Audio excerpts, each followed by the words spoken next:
Hey everybody, it's Maverick Mike here, and the question is, what's a good way to introduce somebody to God or the Bible? This over here is a really great tool. It's written by my friends, the Watsons, and I recommend it. It's called Contagious Disciple Making, so you can pick that up online. And let me just tell you a little bit about this. So the reason why I recommend this book is because a lot of times when we're approaching people with the Bible, we're not exactly sure what to do. So typically what happens is, okay, we want to introduce somebody to God. We don't know how to do it, so we invite them to church, right?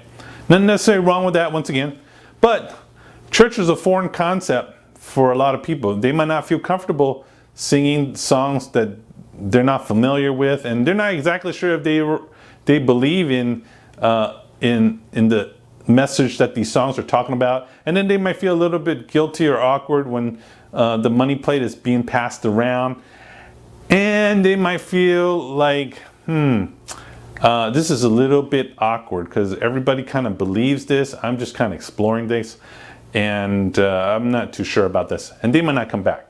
Okay, so you want to make it as easy as possible for people to know about God without having to adopt your culture.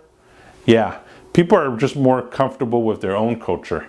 So one idea from this book is, you know, instead of inviting people to church, well, maybe you can just say, hey, I'm going to be reading the Bible with a couple of people, and I'm wondering if you might be interested in joining us.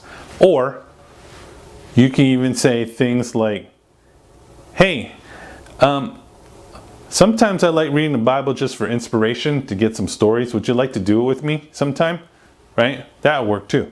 So however you want to do it, just do it in a kind of informal way. And this is a great way to do it because it's very not threatening. It's just one-on-one or one with a couple of people. People are not going to feel like very uncomfortable, like if they're surrounded with 500 people who are singing songs they don't know about. So it's important to maintain the culture, or yes, to help people maintain what they're most comfortable with, okay, instead of extracting them from one culture to another.